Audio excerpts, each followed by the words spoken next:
Okay, I'm going to make an executive decision and we're going to get started. Hopefully the Assemblywoman will be here soon. Good morning, everyone. Welcome to the It's Going to Be a Scorcher today, our energy panel. I'm Kobe King, High Point Strategies. I'm a VICA past chair, current vice chair, committee chair, and as Stuart wrote in the script, the list goes on. I'm also I'm also your moderator for this morning's panel. Let's start by thanking our track sponsor this morning, Southern California Edison, as well as our panel sponsors, LA Department of Water and Power and Western States Petroleum Association. So let's start with that. Give them all a little hand. Thank you. The bios of each of our participants today is in the journal, so I'm going to make very brief introductions so that we have more time for your questions. So our panel today includes Luz Rivas, a member of the California Assembly, represents San Fernando Valley. I understand she's going to be here any second, so hopefully we'll see her soon. Ben Oakley, Coastal Region Manager, Western States Petroleum Association. Josh Torres, Local Public Affairs Senior Policy Advisor for SoCal Edison. And also, unfortunately, Jason Rondow from LADWP got called away, but DWP was able to get us a great fill-in. Arash Sadie, Power Engineering Manager of Distributed Resource Development and Programs at LADWP. Arash, thank you for joining us on short notice. All right.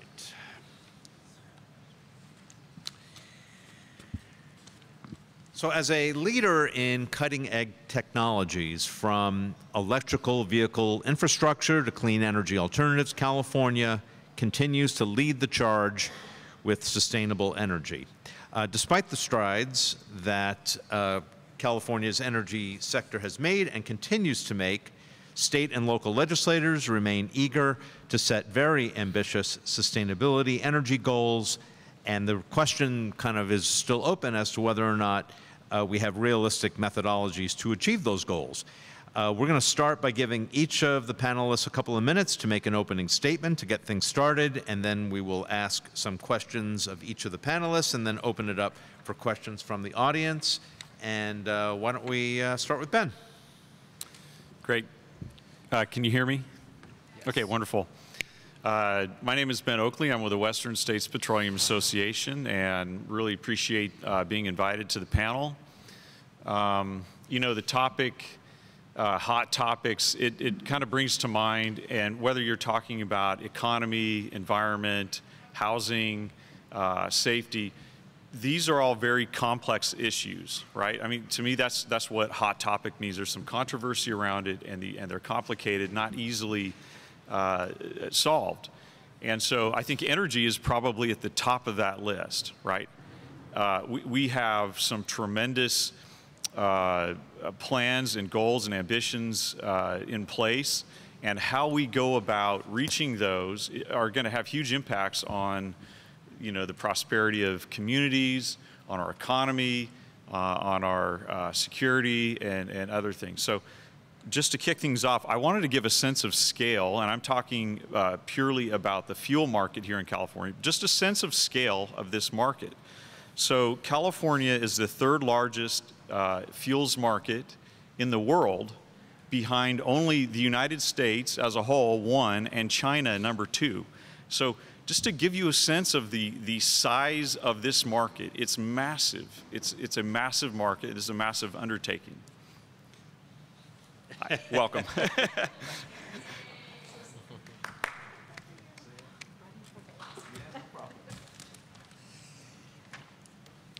With a grand entrance, Assemblymember Luz Rivas. Thank you. All right, you want to finish up, Ben? Okay, yes. And so another important statistic. California consumes 60 million gallons of crude oil per day. That's a daily amount, and it's 1.45 million barrels, but I converted that to gallons for the rest of us. And if you add up all types of energy, all forms of energy consumed within the state, whether that's for home heating, whether that's for power generation, whatever, transportation, add it all up, petroleum products provide about 70% of that overall portfolio. So I want to put some of those statistics out there just to give a sense of scale of the challenge that we're going to be dealing with over the coming decades in how we transition. So the question for us is not, whether we transition. We know we're committed to that, but how we go about it, I think, is going to have a huge impact, and we hope that we can find a way to get there, keeping affordability and reliability in mind. Thank you. Thank you, Ben. Assemblywoman, welcome. We're just getting started with opening statements, so we've got a couple of minutes just to kind of introduce yourself and kind of give us a beginning of your perspectives on these issues. Well, thank you. Thank you to VICA. Thank you, Kobe, for moderating this panel. I'm Assemblymember Luz Rivas. I represent the East San Fernando Valley in the State Assembly, not too far from here. I've been elected for a little over 5 years. It's great to be here, very close to home, talking about these energy issues. I am the chair, currently the chair of the Assembly Natural Resources Committee. I've been the chair for about 3 years. And in that role, I've been at the forefront of some of these issues. I was involved last year in the negotiations on the climate bill package that the governor was pushing. I was one of the Assembly representatives, along with the Senate and then the governor's office. And this year, we did the same with our infrastructure bill package. I also was representing the Assembly in those negotiations. So, these are issues that are important to California, but not just for our state, because other states, other countries look to see what California is doing on energy and climate issues. And so we try to get it right. We don't always, and I know we're going to discuss some of that today. But it's something that I've really enjoyed being a part of. The push and pull of, we're trying to reduce greenhouse gases because of climate change. But then we have also the reality of, we still use gas cars. I have a hybrid car. I don't have an electric vehicle. Most of my constituents don't. The infrastructure isn't there to charge. If I represent 500,000 people, the infrastructure isn't there for hundreds of thousands, even though we're trying to get there as a state. But also, we have issues with transmission of energy. Even though California has plans for offshore wind in the future, and we're getting there hopefully by 2030, how are we going to get that energy down to Southern California if these offshore wind, installations are up the Central Coast or in the North Coast of California? So lots of things that we're currently dealing with here at the state. In the legislature, and we work with all these partners, and that's why I'm excited to be here and get more of a local perspective and hear from you too. Thank you. Thank you. Arash? Good morning, folks. My name is Arash Sadie, Power Engineering Manager for LADWP. I've had the pleasure of being with the department for over 14 years, and in that time frame, I've had an opportunity to work on some pretty exciting projects, namely large renewable scale projects and a lot of distributed energy resources. Now, one thing that's very clear is DWP is restructuring itself internally and externally to make sure that we're poised to be able to address the climate change concerns that have been brought out. We've done recent studies, one of which is the LA 100, which effectively found pathways that allows us to achieve 100% clean energy by 2035. And so the good news is it's feasible. Now it's a question of putting all the pieces together that aligns with that.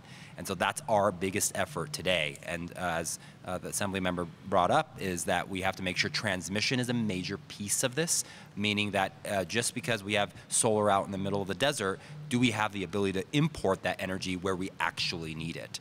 Are the corridors in place? Can we upgrade existing pathways? Do we need to create new pathways? Those are things that we have to figure out, but on a local level that actually impacts communities, that's where I kind of fit into the puzzle. And I make sure that there are programs and pathways that all customers within the city of LA can actually access solar in an equitable manner, because that is a major piece of our next study that we're going to be releasing soon called the LA Equity Strategy Study. So it's not a question of how much money we spend, it's how do we do it in a way where everyone is brought up into this solution that we're looking for. And then lastly, we're also pursuing any method of reducing the impact on our ratepayers, because affordability is absolutely tantamount. So if that means bringing in money from the DOE or other resources, whether it's an EPA grant, that's something we're absolutely pursuing to make sure that we ease that burden of these major investments that we're planning to take on. So again, excited to have a frank conversation with all of you folks, and looking forward to your questions. Thank you. Thank you, Arash. And Josh. Hi, everybody.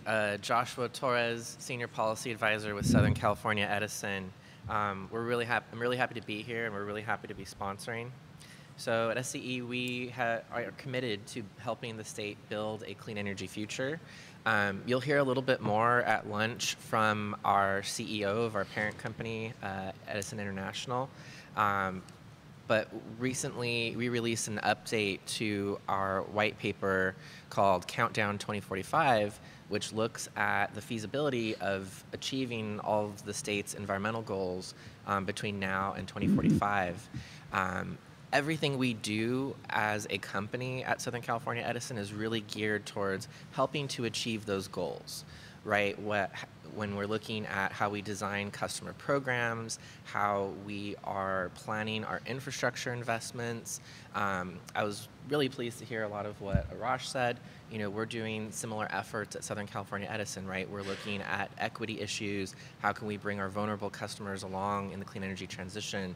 We are looking at operational excellence, right? How can we be more efficient so that way we can deploy these projects faster, so that way we can help keep customer rates affordable? Because, you know, there's no way getting around it. There is a massive amount of investment that is required in order to build a grid that is ready, reliable, and resilient enough to support the clean energy future.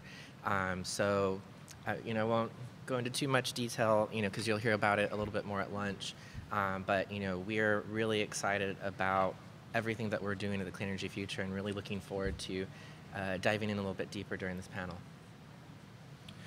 Thank you. I'm going to remind everybody the acoustics in this room are not the greatest, so please talk into the microphone. If you think your mouth is too close to the microphone, move it even a little closer.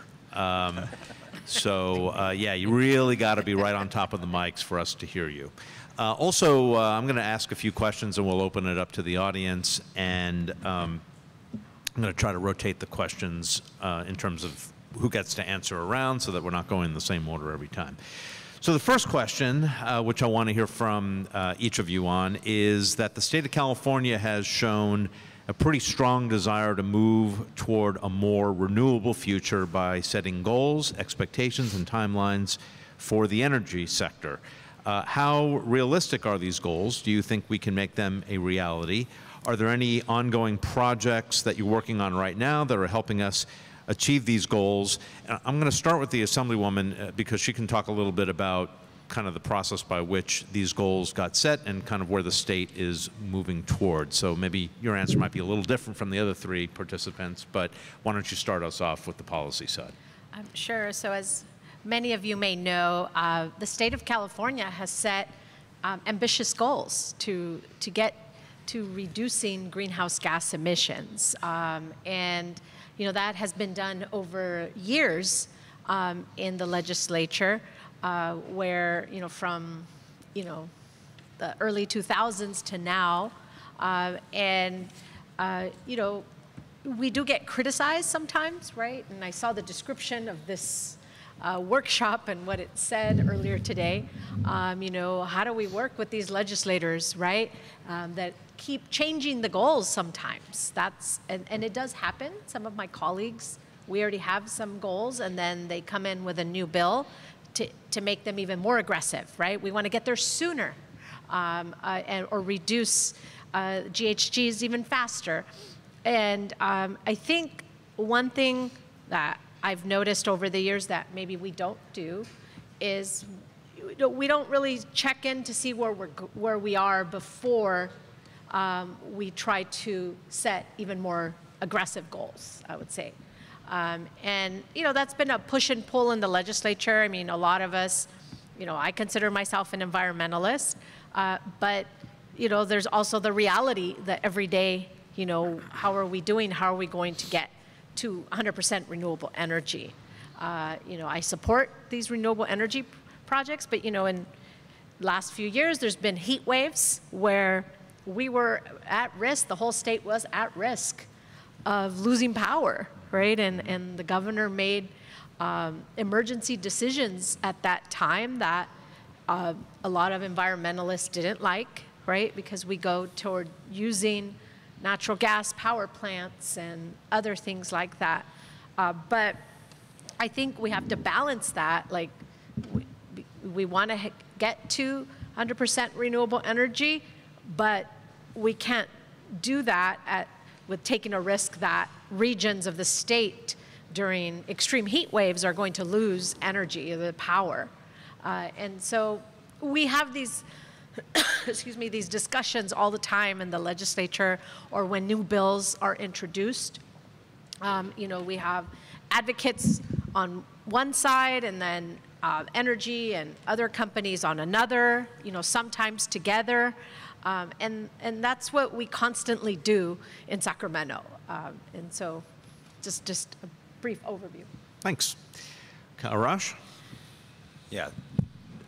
Really enjoy this question because it goes at the heart of what a planner and engineers need to actually think about. Because at the policy level, LADWP, for that matter, has been under a city council. So we have had policies directed at us for countless years.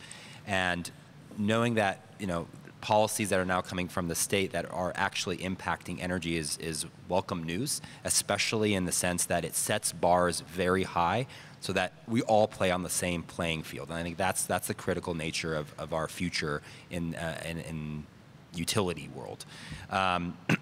Having said that, we understand the magnitude which is at hand, and so we've started organizationally kind of getting into how do we structure so we can implement these actions much quicker.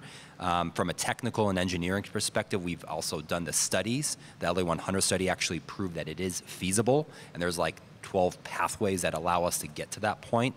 It's just now a question of what is that cost and the environmental impact, and of course the disadvantaged communities and where they stand. What is the energy burden that they will encounter? Because what's going to happen is folks are going to be electrifying their homes, their businesses, so they're going to get away from natural gas effectively.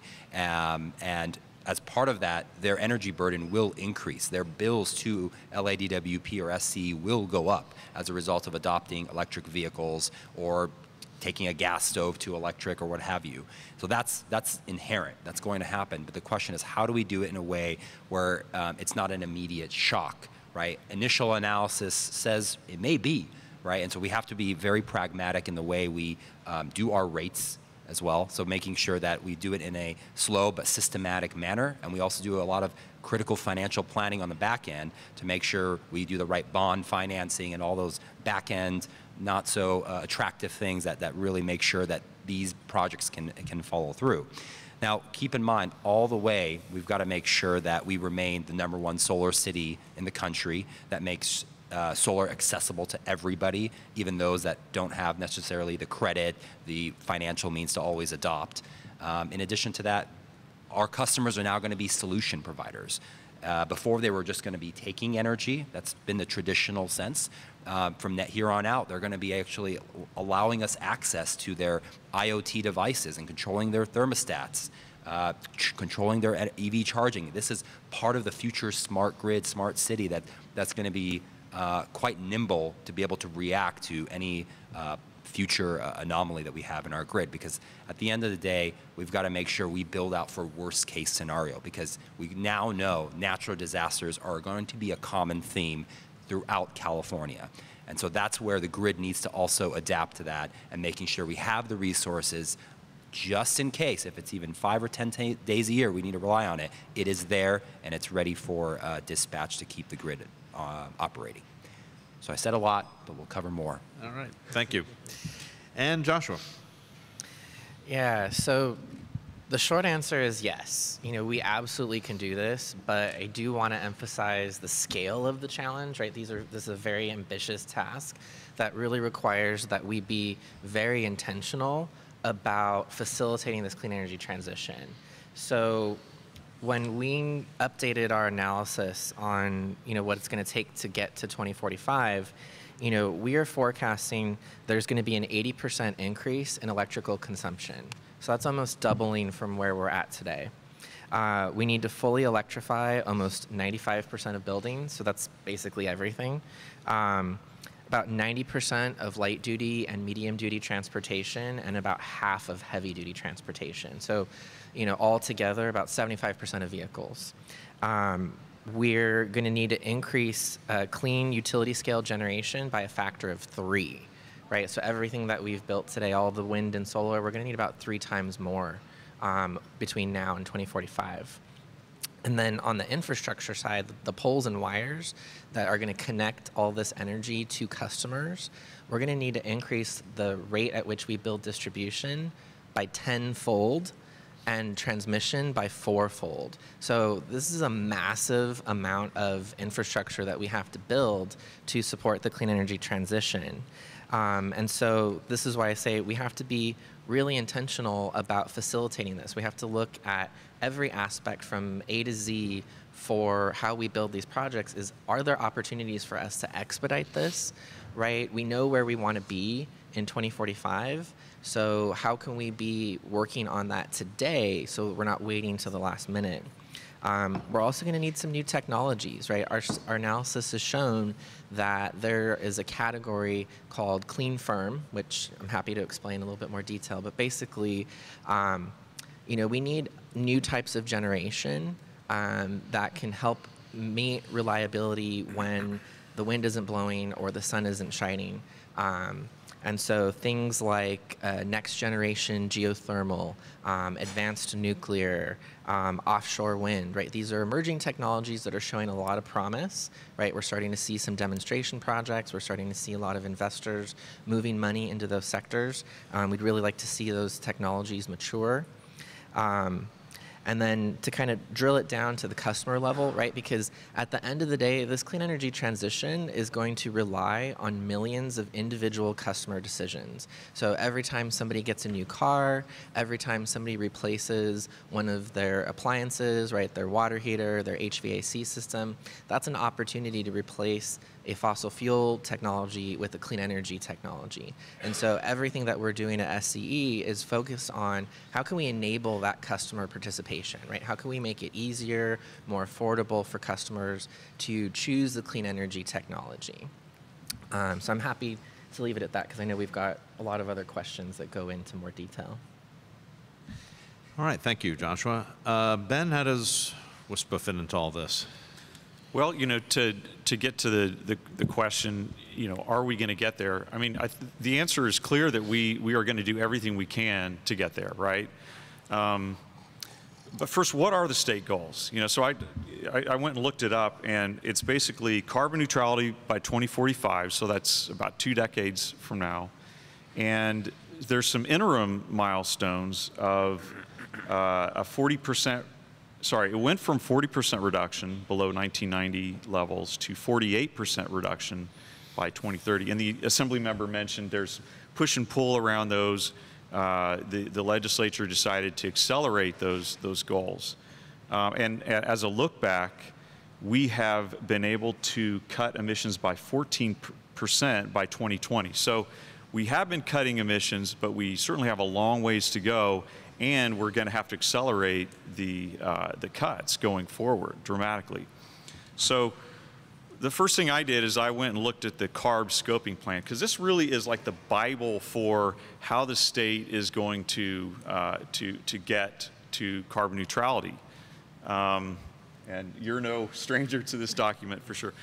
I'll admit, this is only a third of it. It's about 300 pages long, but I stopped the printer at 100 pages because the point's well made here.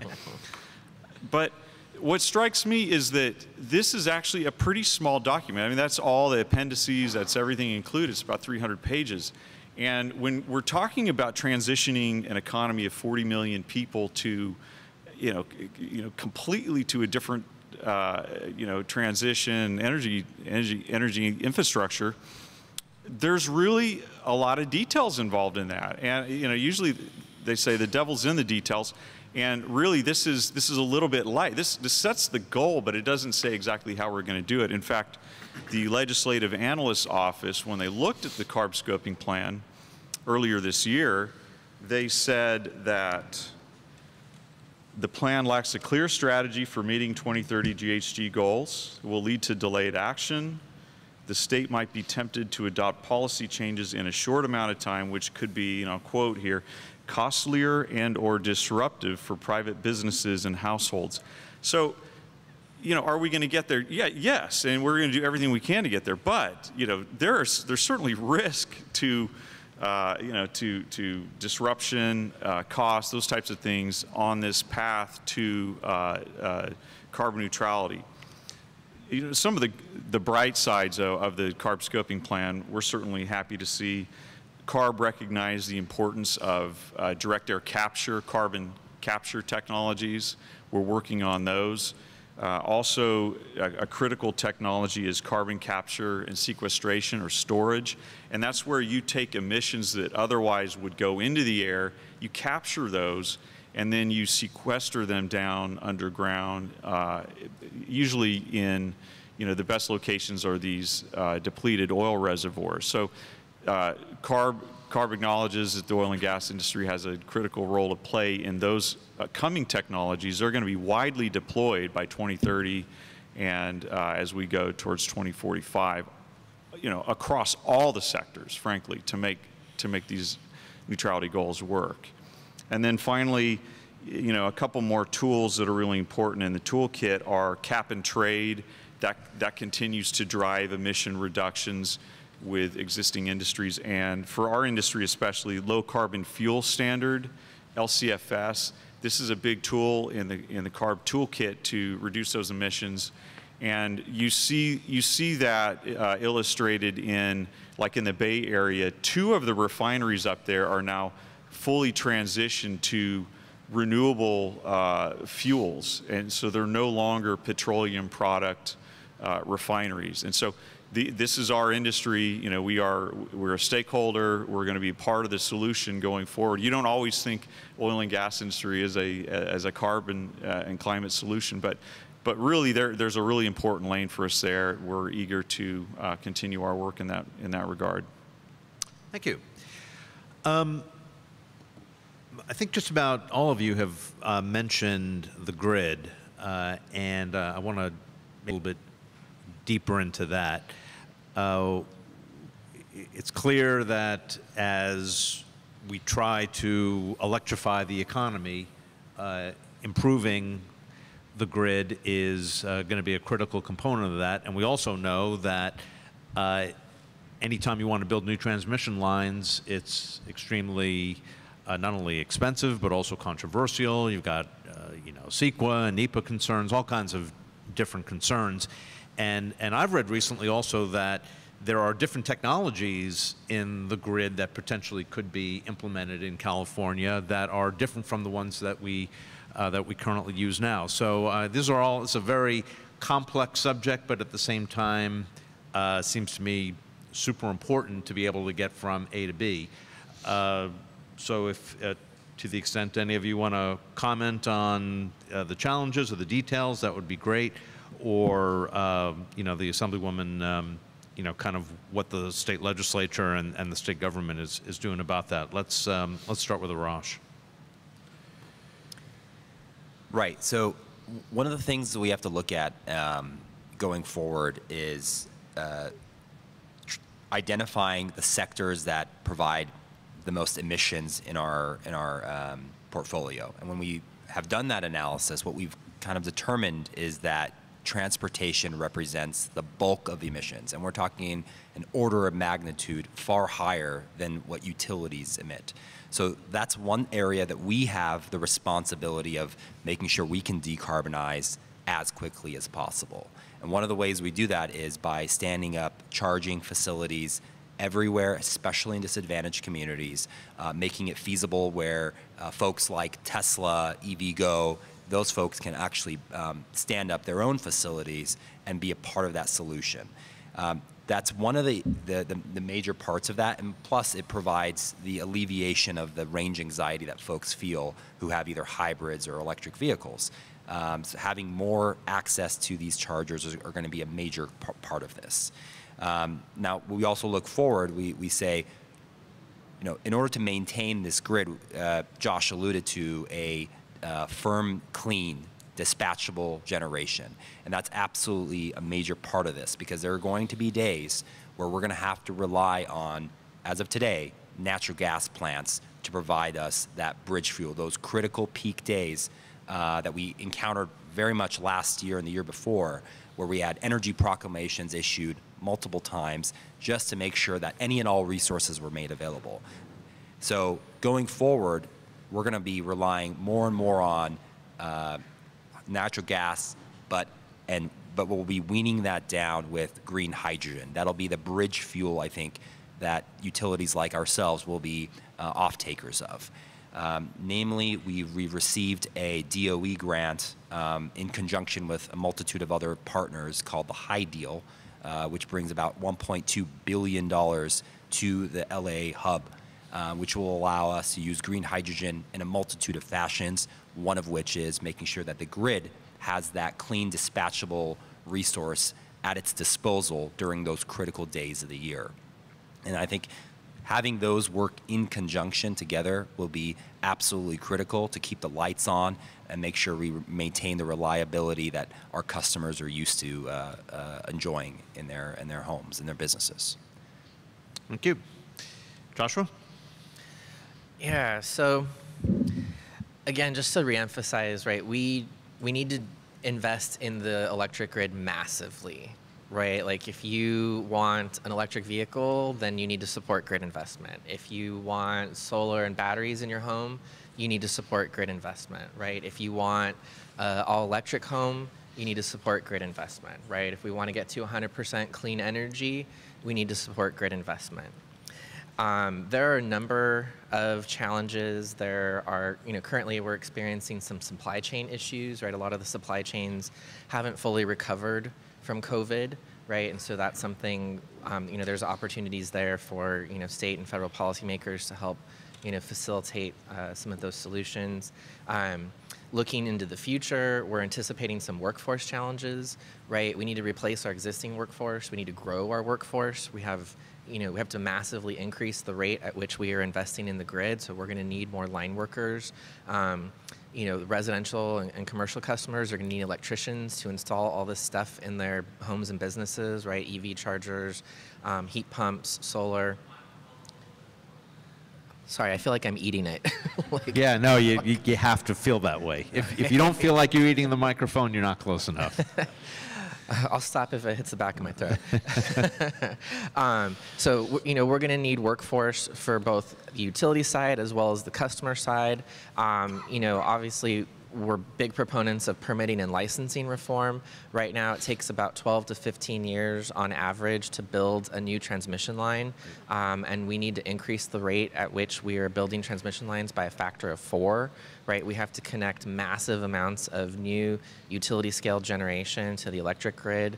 We also have to update the distribution grid, right? We're going to have to deliver a lot more electricity to customers. More customers are going to become exporters, pushing out their excess solar in the middle of the day. So we need to reinforce the distribution grid to make sure that it can move power from where there's too much to where there's not enough. So there's a lot a lot of challenges, but we're optimistic. We want to work together with our stakeholders. We want to work together with our legislative reps, with our local government entities, with other utility partners, the private sector, to push these solutions together, because having a robust, resilient, reliable electric grid benefits everybody. It's good for the economy. It's good for the clean energy future. It really is the backbone for this transition. And I also do want to point out too, because a lot of people don't appreciate this, hydrogen also needs a reliable grid, because the fundamental component, the feedstock for hydrogen, is renewable energy. Yeah. So, even regardless of what technology customers ultimately end up going with, whether they go battery electric or fuel cell, they're still going to need renewable electricity, and we need to deliver that to those customers. So those are some of the challenges. And then, we're looking internally at, how we can get better, right? Because, what's within the control of the electric utility. So we're looking at our own processes, right? We're looking at how can we do more advanced planning, better anticipating customer load. We also are, working with state agencies like the CAISO to, look at, how can we do more advanced planning for the transmission system. We're looking at technology solutions. Right now, we're not really leveraging what we call distributed resources, so things like rooftop solar and batteries. They're just kind of dumping the power on the grid whenever it's available, but, we're starting to do pilots with companies like Tesla, where we do things called virtual power plants, where we actually incentivize customers, right? We give them a financial incentive for charging their batteries and discharging them at specific times of the day, depending on the needs of the grid. We're also looking at technology solutions on the transmission side. How can we squeeze more juice out of the existing transmission lines that are already there, right? There's new conductor technologies that are really promising that could increase the throughput. There's also new ways, leveraging computers and smart technology. It's called dynamic line rating, where you basically are, able to put more power onto the transmission system based on the conditions in real time, whereas right now we kind of have static. There's just a flat rating for the entire year. There's just a lot of exciting things that we're looking at, and really, there is no one silver bullet. It really is going to take all the solutions that are available together, because the scale of this problem is just so massive. Okay. Ben, anything on the grid? I mean, it's not really... Yeah, the only thing that I'd add is that I think across the board, whether you're talking about grid build-out or other infrastructure needs, there's going to have to be a significant change in this state in terms of the way we get things permitted if we're going to make these things happen. So whether it's grid, whether it's renewable fuels, hydrogen, et cetera, there has to be big changes in how we are able to permit things, or we just simply cannot reach these aggressive goals. The perfect segue to the Assemblywoman. That's funny. That's what I was going to talk about. Okay. It's funny. The other speakers have already gone through challenges with upgrading the grid, but when I think of the policies and things that get presented in the legislature or to my committee, it's always around permitting. It takes years to get permitted. Multiple agencies, right? Local, state, our Energy Commission, and also or CPUC. Everyone names all of these entities when they come and complain about this. But I think we are even though it feels slow, we are focused on getting there. There's also a lot of environmental concerns on going fast, right? And and California is known for protecting the environment, as being an environmental leader. So we just can't throw that all out, right? We have to, make sure that we continue to be that leader in the environment. But there is a lot of talk in the legislature and different stakeholders coming around this issue on permitting or CEQA, which gets definitely the bad rap. Sometimes it is and sometimes it isn't, from my perspective or from what I see in the legislature and the bills. But I think in the last few years that I've been in the legislature, I've seen some advancement towards that goal of reducing these barriers and also, having these conversations with our environmental advocates. They want us to reach these aggressive goals by, 2030 or 2045, but then they also push to stop the faster permitting, right? And there has to be a middle ground, and I have great relationships with, the environmental advocates and the environmental justice advocates. And we've started to have those conversations. Like, we want this renewable energy, but then we're stopping it too, because we're delaying it. And so it's just, we have to get in the same room and have these discussions and continue to work towards that. Great. Ben, transportation fuel prices, like gasoline and diesel, have remained quite high across California. What conversations have been happening at the state level to help Californians understand the price of fuel in the state, and are there any big changes coming to this sector, and are there any policy changes that WISPA would be in favor of to help bring down fuel prices? Yeah, that's a great question, and I think to characterize it as a conversation is generous, right?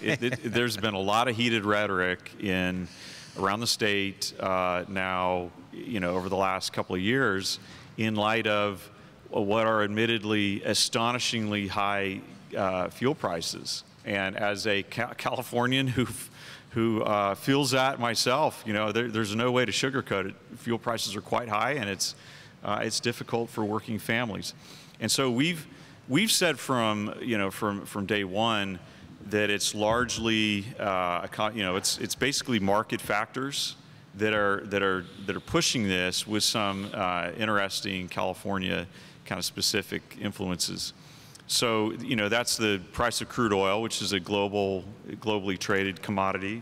Excuse me. And then there are, of course, taxes and fees that are included in that, and California is actually quite high in that regard. There's something like $1.26 per gallon in taxes, fees, and environmental programs, including LCFS and cap and trade, which I mentioned earlier. And so when you add that all up, that just goes to right on the top of all the other factors that I mentioned. But about the conversation, I mean, there's been legislative activity around that. It's called SBX 1-2. State officials and I'll just, here's a quote here: greedy oil companies are responsible for this. And so, as a result of that conversation that took place, we have a new division within the California Energy Commission. It's called I want to make sure I get it right, it's the Division of Petroleum Market Oversight. And so that was just stood up this year, brand new division. They're looking at all the market and all the different factors to make sure that there are no improper things going on. What's super interesting is that they just released their first report on what they found. So they're going to look at monthly numbers. And so for the first month ever reported by this agency, the month of July, they found that the oil companies made approximately 14 cents per gallon profit in the state of California. Now, when you compare that to the taxes and fees and everything else, which are essentially 9 times as much, it really, it's a real eye-opener in terms of, what can be done if we're really worried about rising gasoline prices. But I think the bigger conversation too, and probably more impactful going forward, is what are some of the unintended consequences of what we're doing in the scoping plan and other things. And I had a conversation with a very progressive legislator. We were in a meeting, and he made a very interesting observation. He said that the market's great at investing capital for future growth and future opportunities. The markets are not good when a state says, we are going to remove your industry over the course of the next couple of decades. And so what are some of the unintended consequences of our plan to essentially restrict in-state production and the production of petroleum fuels? So those are questions that the state really needs to answer. Is like, how are we going to continue to encourage the investment necessary over the course of the next couple of decades for this massive infrastructure that we have? So it's 60 million gallons a day that's being brought into the state. A lot of that's coming from other countries because we're producing less and less locally. So that's just a really important policy question that will definitely get some traction in the coming years as we see, unfortunately, probably gasoline and diesel prices getting even higher as time goes on. Does anyone else want to comment on fuel prices? Well, Ben already talked a little bit about what the governor did, but what happened about a year ago or so was the governor decided to take this issue on, and like I said, the greedy oil companies, and I know you represent them,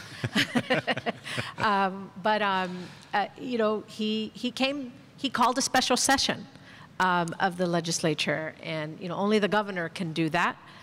We were already done and we're home. And he announced that we would have a special session focused on gas prices.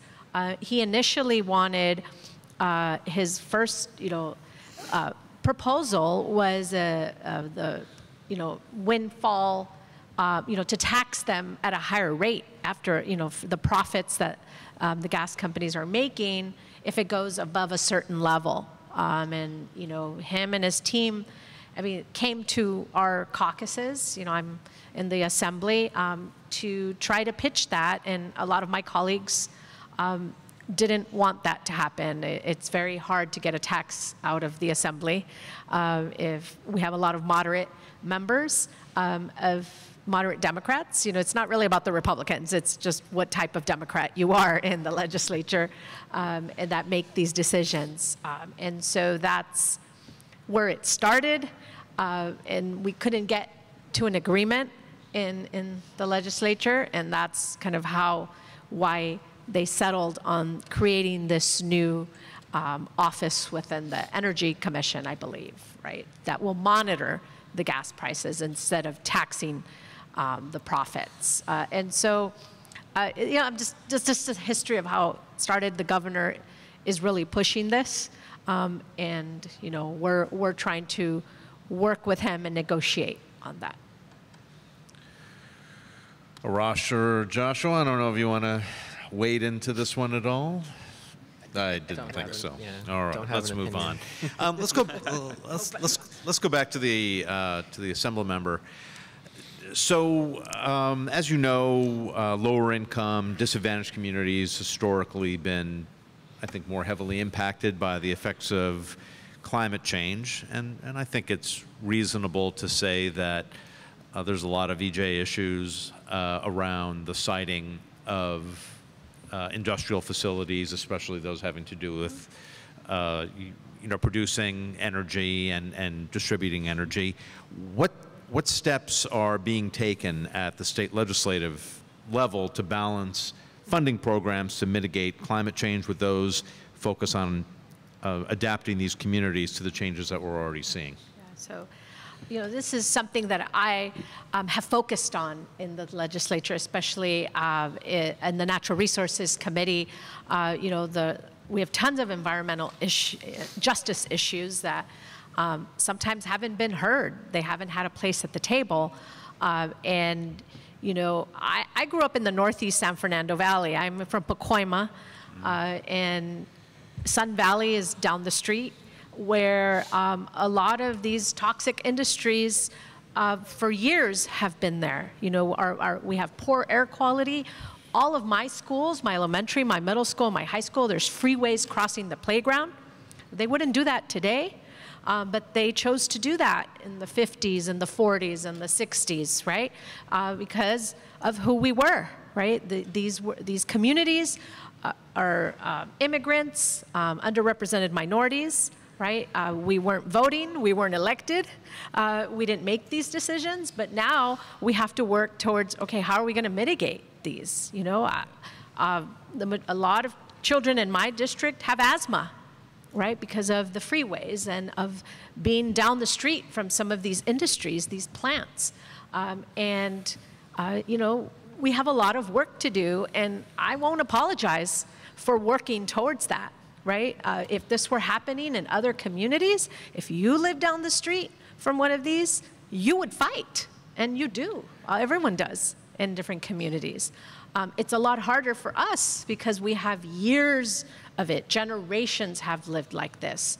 And so, you know, we try and we work towards making sure that there are setbacks to some of these industries, that you're not like, you know, 50 feet from this, you know, polluting industries that are being cited in some of these communities. You know, you know, there's just, you know, lots of ways that we can do it, or even, you know, there's a push to build housing, and we have a housing shortage, we need housing, but we don't want to build housing across from an oil well that can cause cancer, right, to the people that live there.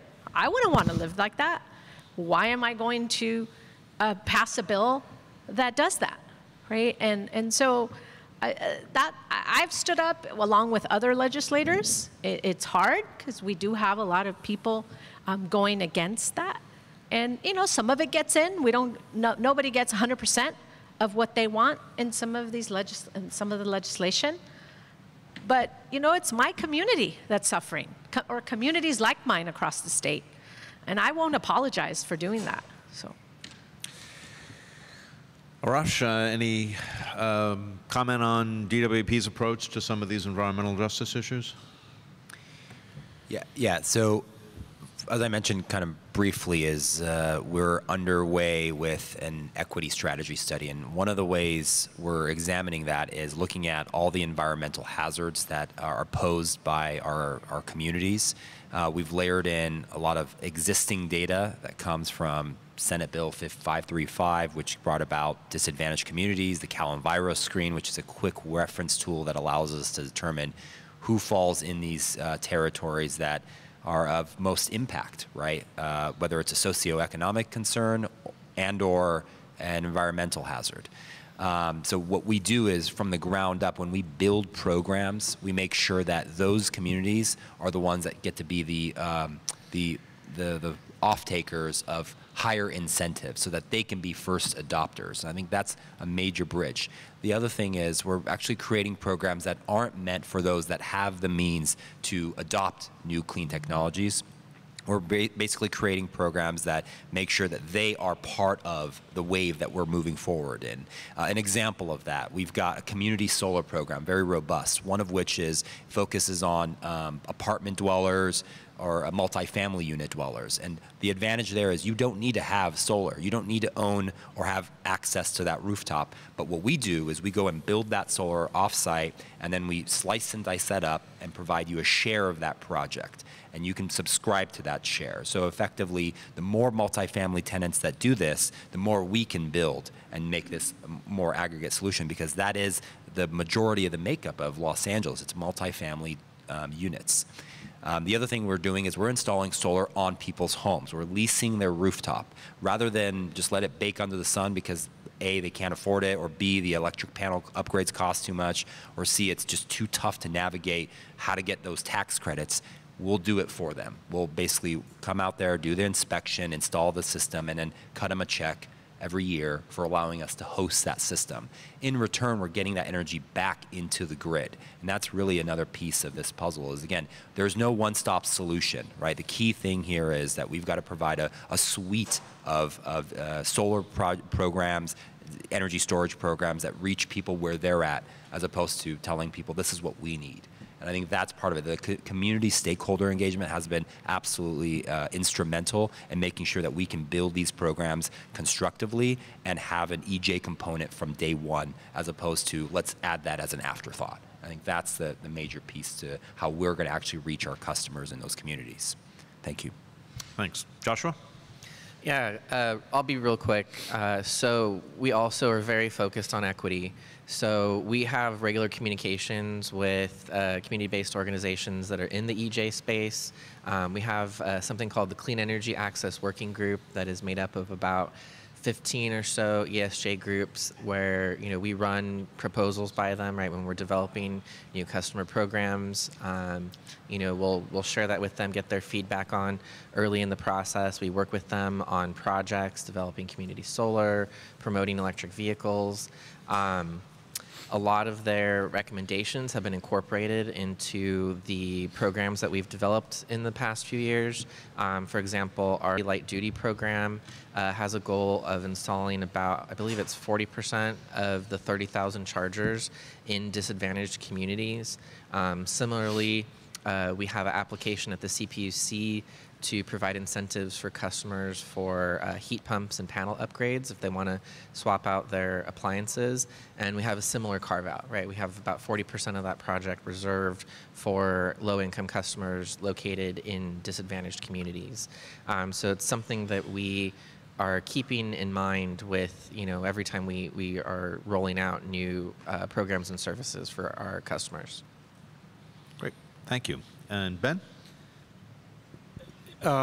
Yeah, look, I think that the environmental justice issue is going to continue to be a really important conversation that we have in the state of California. And, the way, whatever comes out of the legislature will be administered through the state agencies that are empowered to regulate the industries that we were talking about a little bit earlier. So, there's over 24 state and federal agencies, and speaking of the oil and gas industry specifically, who are empowered to make sure that we are meeting the environmental standards as set by the state legislature, the federal government, et cetera. So we're going to continue to and that's an important issue for us. The health of everybody is important. We certainly, think that the health of our workers, protect the environment, that's a huge priority for our industry. But it will continue to be, an issue that certainly the legislature will make further progress on as time goes on. There's also another equity issue in terms of prices. And so I think we need to mention that as well, because lower income folks spend more or a higher percentage of their income on energy, whether that's their utility energy or whether that's fuels. It's just a higher percentage because they make less. And so policies that drive up the cost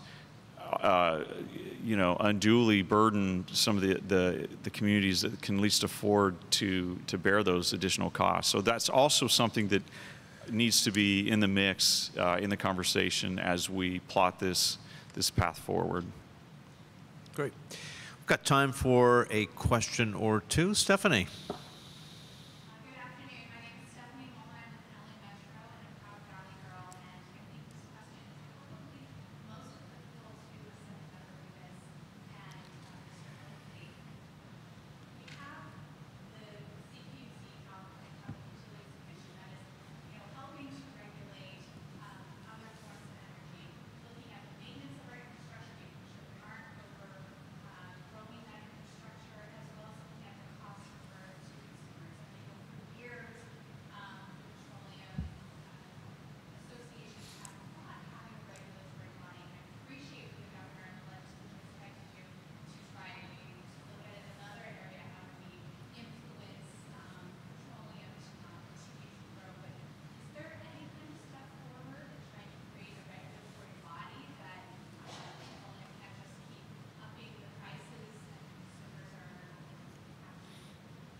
Well, I think what we did this year was like the first attempt, probably, and what the governor was pushing for. There's some data that we haven't been able to get on why the prices are that high. And I think that's the goal, that there will be some, with this, what he's proposed and signed into law, that it's the first step, right, to get some of that data. Yeah, and I would just weigh in, and I think implicit in your question is that the oil industry continues to control the prices, and what I'm trying to say is that it's largely market based, right? So, and that's what's coming out of the agency, the independent agency that was stood up to look at such issues. Why are prices higher in California than the rest of the 48, or the rest of the 50 states? And the very first month, as I noted, the profits were 14 cents a gallon. So if it's characterized as profiteering or something like that, at least the first month certainly don't bear that out. But it's more than just the global price of crude oil. I mean, if you consider, and here's some of the factors that I was looking up. California, the cost of land, the cost of labor, the regulatory burden, those types of things, all of those go into the market essentially, and that's the number. So it's not the oil companies that are that have some control over this globally traded commodity. It's a combination of all the inputs that go into that, and a major one of those, as I said, is the state of California. 9 times more than what the oil companies profiting. I also want to point out that I said the number is $1.26. It's going to be $1.73. That's the state's take per gallon of gas by 2025, and that's just based on the current rulemaking for LCFS and cap and trade, and the baked-in gas tax increases. So, and that's a minimum. So it's going to be nearly $1.75 per gallon in 2025, maybe even more. That's the state's take. So it's interesting. We didn't have the access to all this information. There are antitrust policies that govern our industry, and we can't share data like we've collected and given to the state. So this really is the first time we've seen these numbers as well, to be honest with you, because each operator, each company is completely independent and not allowed to share that type of proprietary information with others. So we suspected that was the case, but we didn't have the data, and so it was really interesting to see the results of the state agency and see that data that largely confirmed what we felt. Of course, this is just the first month of data. We're going to see a lot of information going forward. That could change. It's certainly not a static number. It's going to go up and down as time goes on, and this agency is empowered to take aggressive responses if they see anything that's improper. All right, thank you, Ben. I would love to take more questions, but VICA is famous for ending on time, and that is all the time we have for this panel. Let's again thank Southern California Edison for being our track sponsor, and thank you also to our panel sponsors, LAWP and WISPA again, and let's give a round of applause to all of our panelists. Thanks for coming today. The luncheon program begins at 12:45, so in the meantime, I encourage you all to visit our exhibitors. Make sure you return your bingo card to the VICA registration table for your chance to win round-trip tickets on Southwest, a signed football from the LA Rams, jewelry from Kendra Scott, and a staycation at the Garland. Thanks again, everyone, for coming, and we'll see you soon.